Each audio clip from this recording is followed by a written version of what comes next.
Bouge ton corps, abonné. Ça me s'excite.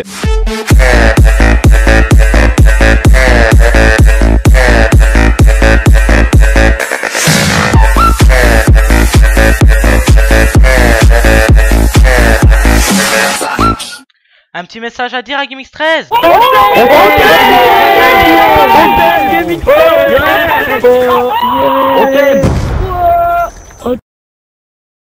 Bah dédicace à tous mes abonnés les frères, je vous remercie en tout cas pour cette intro qui m'a vraiment plu avec tous mes abonnés. Je vous remercie, moi aussi je vous aime et j'espère que vous allez continuer à regarder mes vidéos et à les kiffer. C'était votre tonton et puis là on se retrouve pour le début de la vidéo. Allez ciao les gars et à tout de suite en même temps.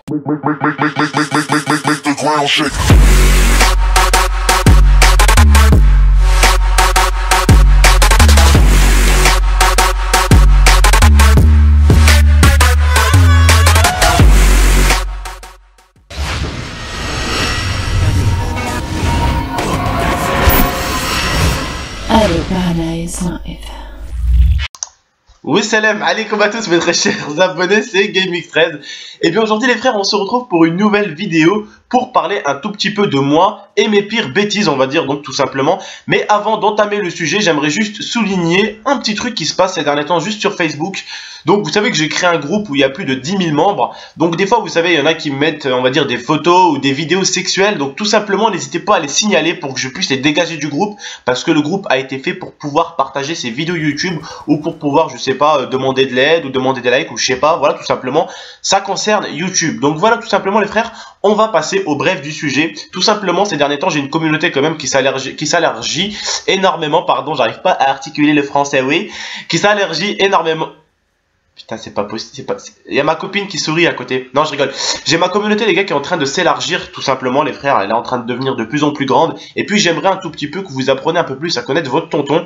Et tous les conseils que je vous donne, elles viennent pas de n'importe où. Parce que moi aussi j'ai eu votre âge. J'ai fait vos conneries. J'ai fait des conneries. J'ai fait des conneries que ma grand-mère a expliquées à ma copine qui est juste là à ma gauche. Et ma copine est tout simplement devenue folle.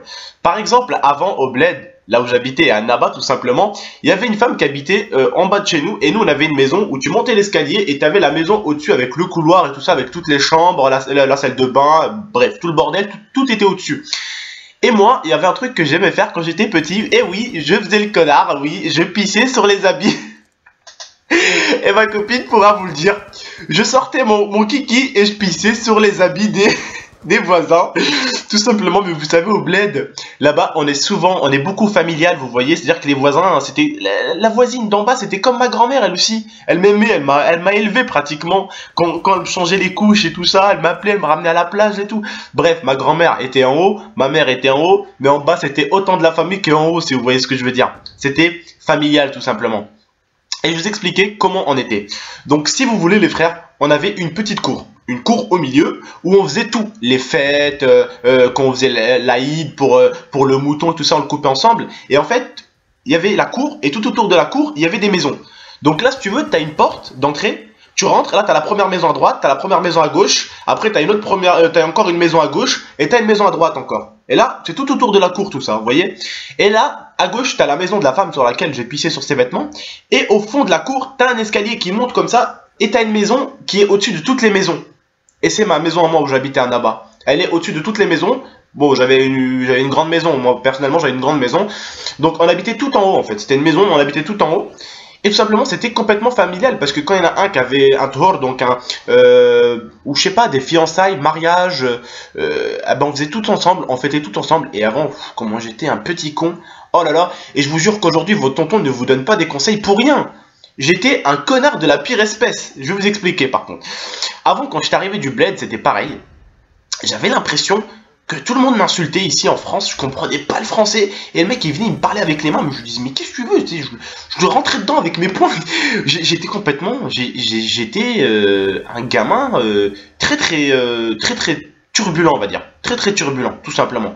J'étais un gamin très turbulent. Et quand c'était la fin des cours, je sortais par les fenêtres. Donc aujourd'hui les gars, quand je vous donne des conseils, je sais de quoi je parle. Je sais de quoi je parle. Le jour où on m'a coupé le zizi, vous avez compris. Le jour du baptême, mon père ne me retrouvait pas dans la salle. Pourquoi? Parce que je suis allé descendre les escaliers, j'ai esquivé le mec qui surveillait la porte avec des autres garçons, et puis on est sorti, on était à la plage en train de nager juste en face. Eh oui, Tout simplement les gars, j'étais un enfant vraiment très turbulent. Bref, vous savez, j'ai eu aussi mes problèmes parce que comme je vous ai dit, j'habite donc en hauteur, j'habitais dans une maison au-dessus des autres et tout simplement, bah, qui dit maison et couloir, dit des barreaux, vous savez, des barreaux pour que personne ne tombe, quoi. Il y avait le couloir qui passait, là il y avait du vide, donc on a mis des barreaux, vous voyez des barreaux, et un jour, bah, il y a eu un barreau qui s'est cassé. Donc mon père il a pris du fil tout simplement, enfin je vous dis hein, mon père a pris du fil, j'étais tout petit parce que je sais que je me suis ouvert là tout là, je sais pas si vous voyez là, vous la voyez la trace là, tout simplement je me suis ouvert, donc je vais vous expliquer pourquoi. Mon père entre les barrières, donc il y avait une barrière qui s'était cassée, donc il y avait un morceau de vide et moi je marchais à quatre pattes encore, donc tout ça c'est ma grand-mère qui me l'a raconté, hein. Je marchais à quatre pattes tout simplement. Et donc mon père avait mis du fil, vous voyez, il a pris du fil de fer tout simplement, et il a mis du fil entre les deux barrières tout simplement. Là il y avait du vide au milieu, donc il a mis du fil à chaque position au milieu. Mais mon père a fait une grosse erreur, c'est qu'il a mis un morceau de fil de fer, il l'a mis vers l'intérieur du couloir. C'est-à-dire que comme moi, un jour je pleurais parce que ma mère et mon père sortaient tout simplement, je pleurais, je tenais les barrières comme ça, je tenais un tout petit peu sur les pieds, et je suis tombé sur les fesses, mais en tombant, en reculant, je me suis ouvert là avec le petit morceau de fer. Et ma grand-mère, elle m'a dit, mais comment ce jour-là, tu as pleuré? Elle m'a dit, bah en fait, ça, c'était pas loin de l'œil tout simplement. C'était pas loin de l'œil, la trace n'était pas loin de l'œil.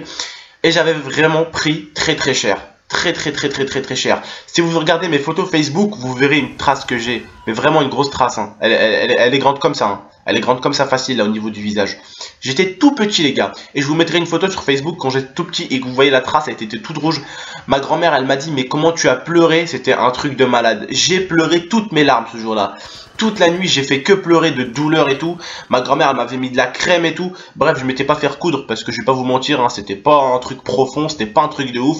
Bon en tout cas je vais vous dire que je me suis pas du tout loupé. Mais voilà, j'ai fait beaucoup de bêtises dans ma vie, et c'est pour ça que votre tonton aujourd'hui vous parle un peu de lui-même, enfin vous parle un peu de lui, tout simplement. Et aujourd'hui, voilà, je voulais vous conseiller. Maintenant les gars, juste 2 petites secondes, il y a ma femme qui veut me dire un truc. Elle veut peut-être me dire une histoire que j'ai dû oublier, dis-moi. Ah oui, Amel. Amel était ma petite cousine les gars. Ma grand-mère elle a raconté à Lia que moi quand j'étais tout petit, ben, j'insultais tout le monde, je criais tout le monde, je frappais ma grand-mère et tout, parce que je voulais tenir ma petite cousine. Et j'ai dit à ma mère, à ma tante, donne-moi ma cousine. Elle m'a donné ma cousine à la main. Et il y avait des escaliers à côté. Et elle voulait me la reprendre. Et je lui ai dit, si tu me la reprends, je la jette par les escaliers. Et ma copine, elle est là, elle est morte de rire. Bref, j'étais un malade quand j'étais tout petit. Je voulais garder ma petite cousine. Et j'ai menacé ma tante que si elle voulait me la prendre, je l'achetais par les escaliers. Donc oui, votre tonton était complètement narvalo. Oui, j'étais complètement frappé du cerveau. Maintenant, elle veut encore me dire un truc. Dis-moi. Inès aussi, Inès. Inès, les gars, c'est ma petite sœur que vous connaissez normalement.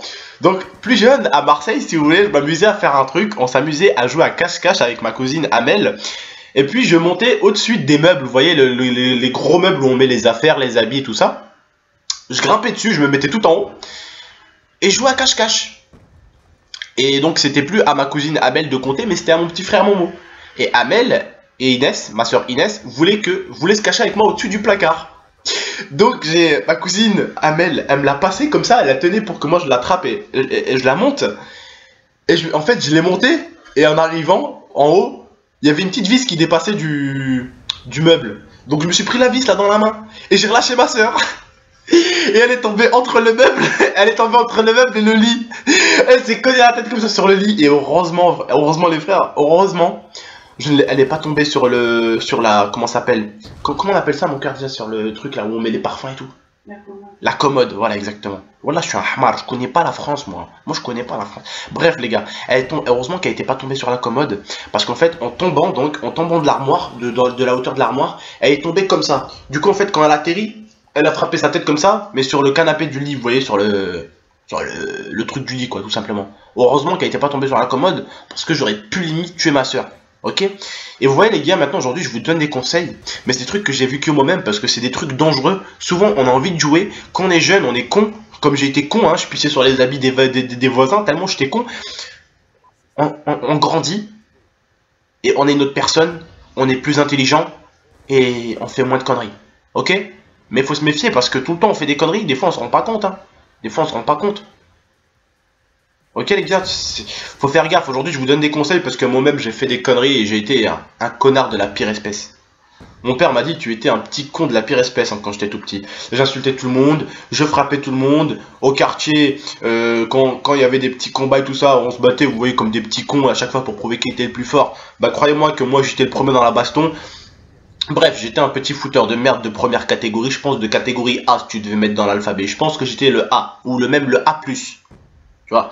Donc, tout simplement les frères, aujourd'hui, pour vous dire, méfiez-vous de ce que vous faites, parce que des fois on a envie de jouer, on est jeune, mais on fait pas attention à ce qu'on fait. Des fois en étant jeune, frère, tu vas t'amuser avec ton petit frère, tu vas le tuer, tu vas le mettre ton petit frère sur le tourniquet, je sais pas, tu vas faire tourner le tourniquet trop vite, hop, ton petit frère il va lâcher, il va se cogner la tête contre une pierre, c'est fini, on n'en parle plus. Il est entre quatre planches. Vous voyez ce que je veux dire ou pas les gars? Donc méfiez-vous dans la vie, c'est très dangereux. On a envie de s'amuser tous, on est jeunes, on est con hein. Plus on est jeune, plus on est con. J'ai été con, c'est pour ça qu'il y en a qui me disent GameX13, ouais moi quand j'étais jeune j'ai fait ça, j'ai fait ça, j'ai fait ça.